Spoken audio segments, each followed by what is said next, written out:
Salvar la vida en la montaña tras un accidente depende en muchas ocasiones de la intervención de equipos especializados. Hoy conoceremos cómo son los médicos que trabajan en estos escenarios tan complejos. Su perfil suele reunir el amor que sienten por la medicina, la naturaleza y la aventura.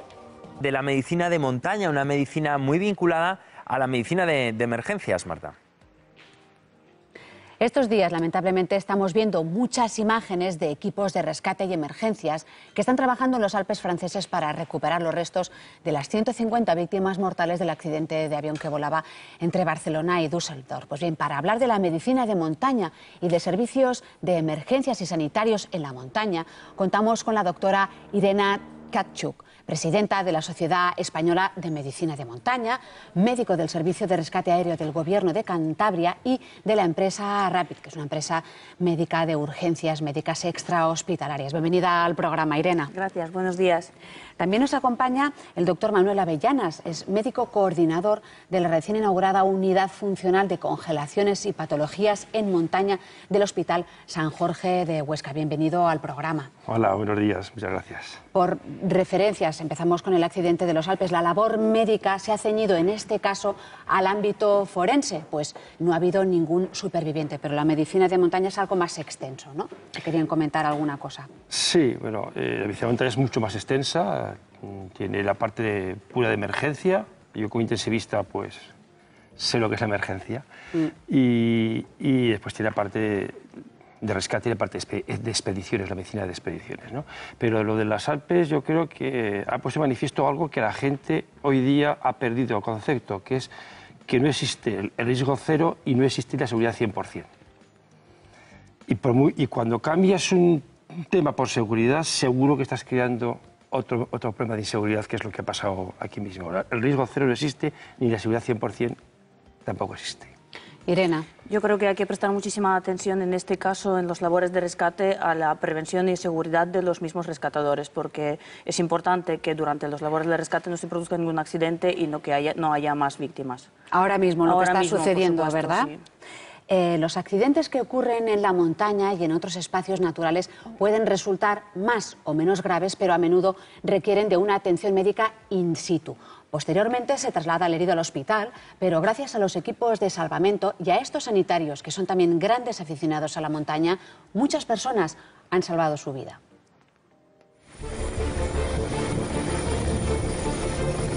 El ejercicio de la medicina no siempre se puede realizar en un entorno sanitario, un hospital o un ambulatorio. Un buen ejemplo de ello es la medicina de montaña.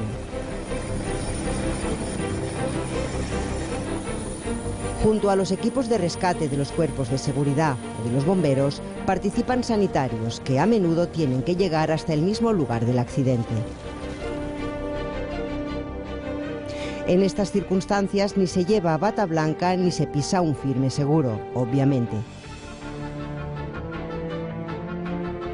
Estos doctores han conseguido casar tres amores: a la medicina, a la naturaleza y a la aventura.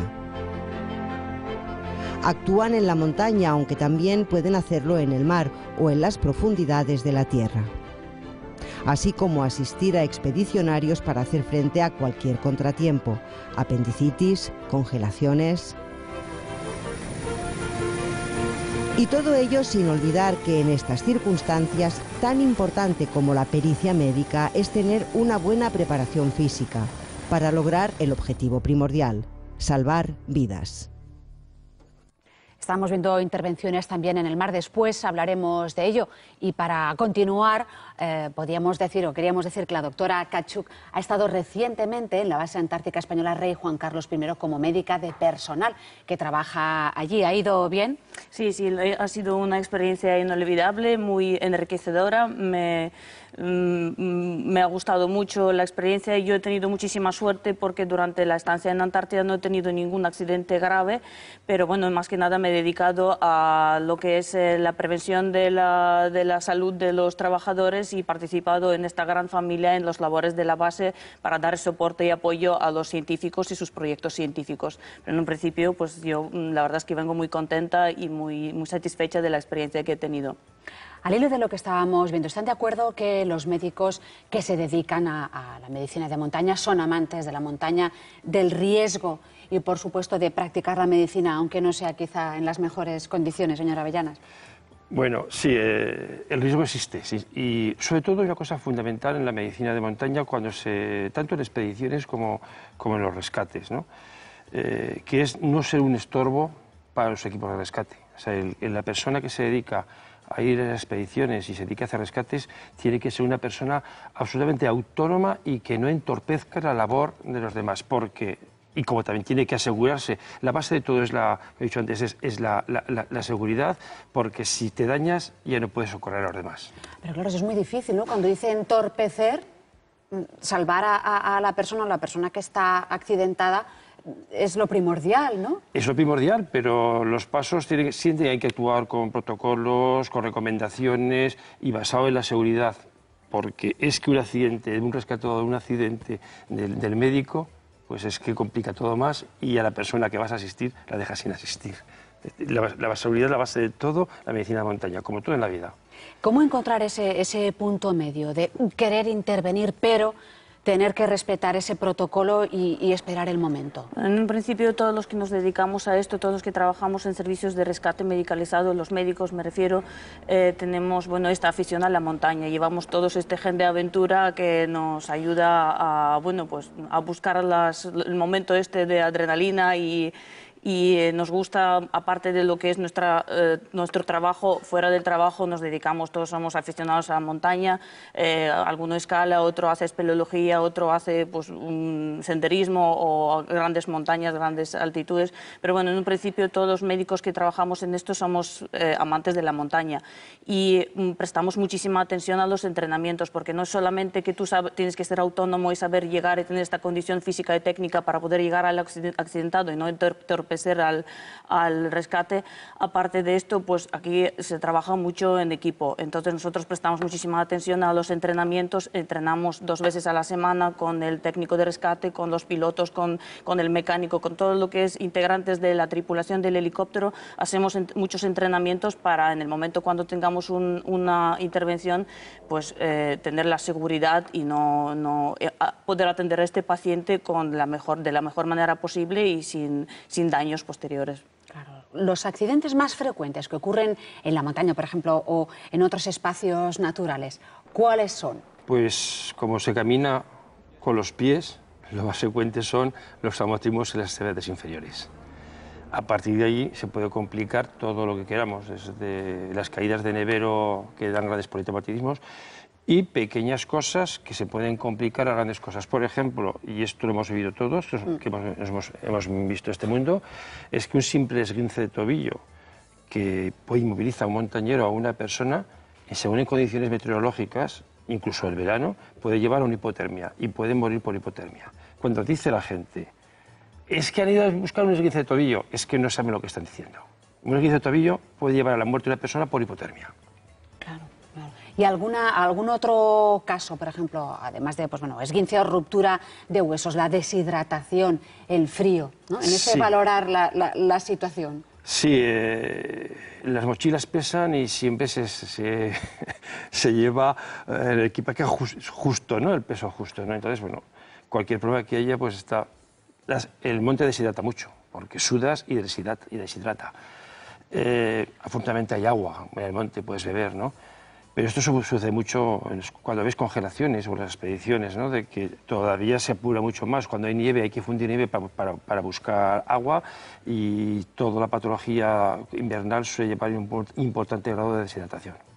Descongelaciones todas. Descongelaciones, Las congelaciones todas. Las congelaciones. Irena, ¿alguna otra situación que digas es el típico accidente? Los típicos accidentes, lo que como tú dices, la mayor parte, un 80% de los accidentes en montaña son traumas, politraumatismos y traumatismos leves, graves, de diferente tipo. Sí que hay muchos deshidratación, pérdidas y muchas lesiones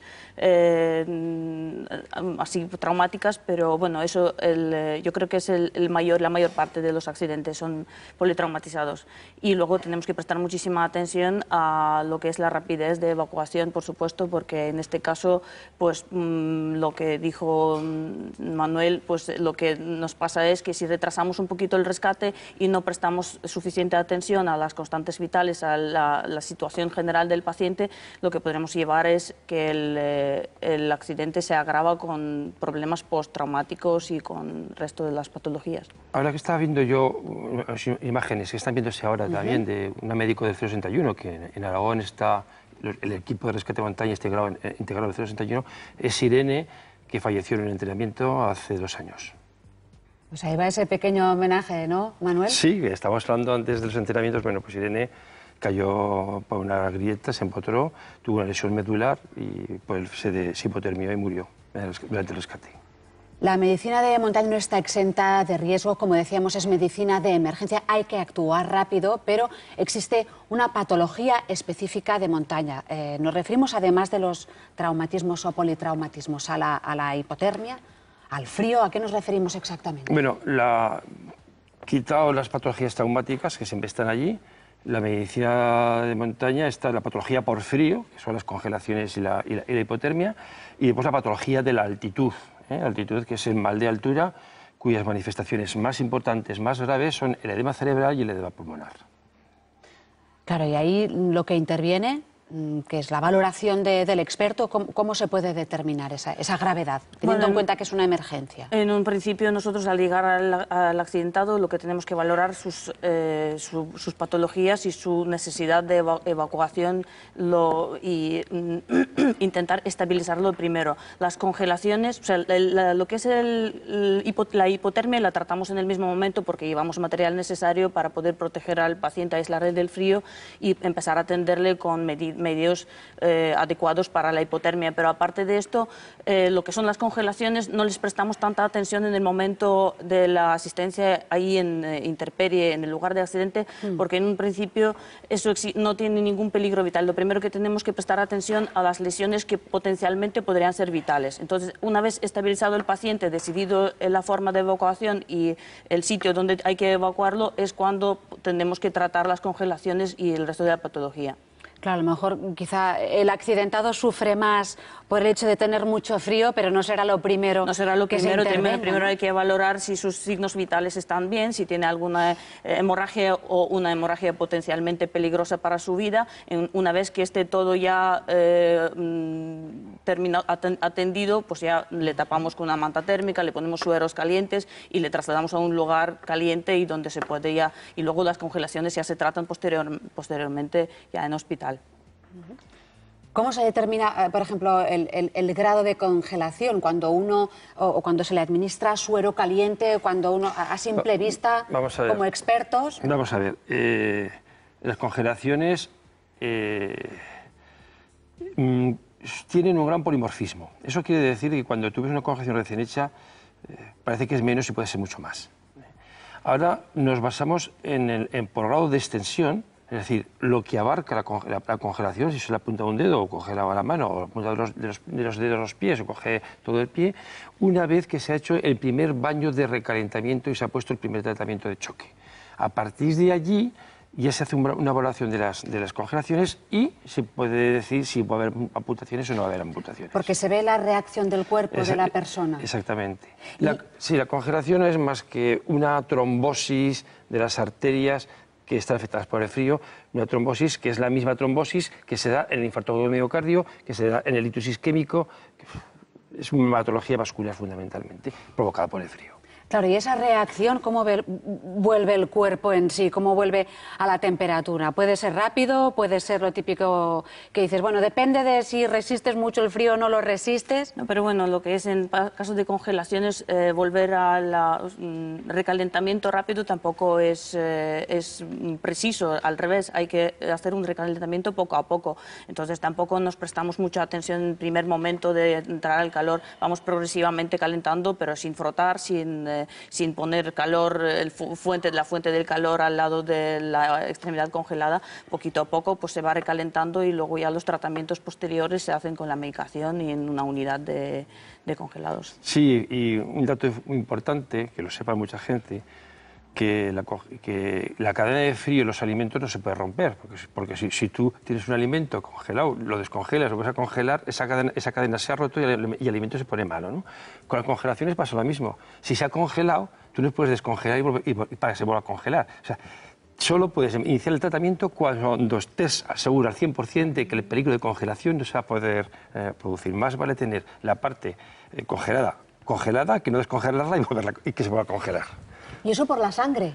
Porque es malo para la sangre, como decía las trombosis. Sí, todo, claro. O sea, que la sangre aumenta mucho más la lesión.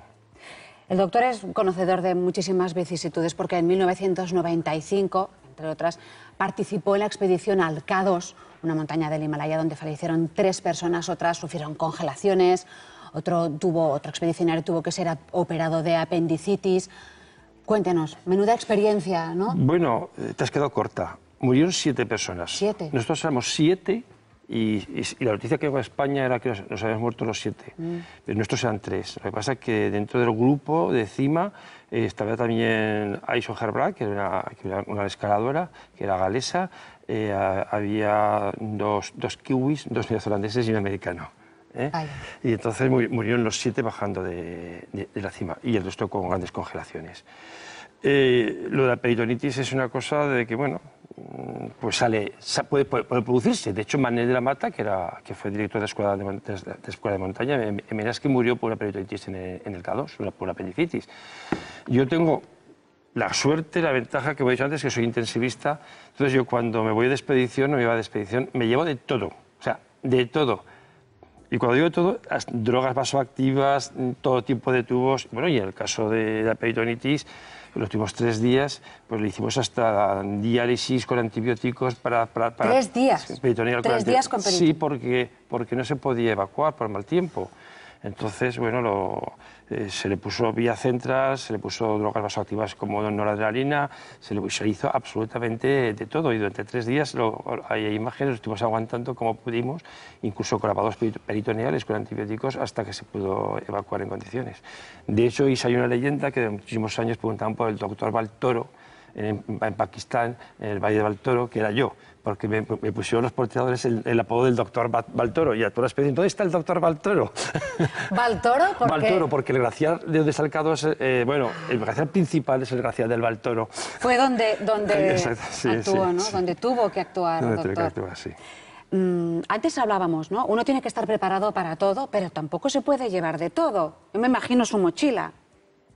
Doctor. Bueno, cuando tú eres un aviso para un rescate, tienes que llevar el helicóptero reserva, pero encima lo que creas que tienes que llevar de acuerdo para el rescate que te han dado. Y esto es un problema, porque muchas veces cuando hay sangre, la sangre asusta mucho y llegas ahí y es una herida corte pequeño. Y cuando no hay sangre, no se asustan y a veces hay patologías muy graves que están muy mal y no han dado importancia. Irena. Hay que estar preparado para todo y nosotros tenemos ciertos protocolos. Nosotros, bueno, dentro del material de rescate que tienes que llevar, siempre tienes que saber tomar la decisión muy rápido. Y muchas veces la información que recibes sobre el accidentado o sobre el paciente es muy aproximada y muy poco cierta. Entonces, bueno, normalmente nosotros lo que llevamos en el maletín completo y en el momento cuando tienes que bajar, seleccionas el material para poder bajar con lo mínimo, pero necesario para este accidente. Como llevamos comunicaciones, muchas veces cuando hace falta alguna cosa más, pues avisamos para que nos lo acerquen. Y bueno, estos realmente es mucha labor para organizar lo que es el rescate y estar preparado para todo y llevar el material necesario. Siempre tienes que llevar lo mínimo porque el peso y el volumen, pues lógicamente hay que seleccionarlo bien, pero bueno, pues en eso estamos, siempre haciendo los protocolos, intentando ponernos mejor en comunicación con el paciente o con los que están alrededor de él para poner la información más precisa y más concreta del accidente. Y pensar y actuar rápido, Y actuar rápido, por supuesto. Hablemos del rescate en cuevas. Usted y su equipo lograron por primera vez en el mundo transmitir datos biomédicos desde una cueva. Sí.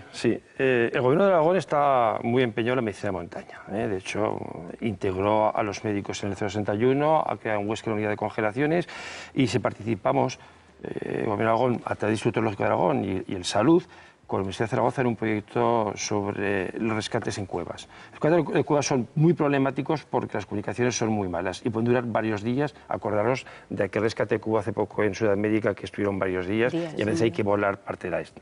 Entonces, para llegar a transmitir, primero se creó un geolocalizador, después se creó una radio que se comercializó y después un módem con el cual, antes habéis imágenes, con el cual se podía hacer un electrocardiograma de 12 derivaciones y conforme se iba haciendo se iba enviando al exterior como fotografías y todos los datos de biomédicos, tensión arterial, etc. De esa manera, desde la cueva a 300, 400 metros hasta 1000 metros se podía hacer, sale al exterior y del exterior por vía satélite o por telefonía lo mandas directamente al hospital.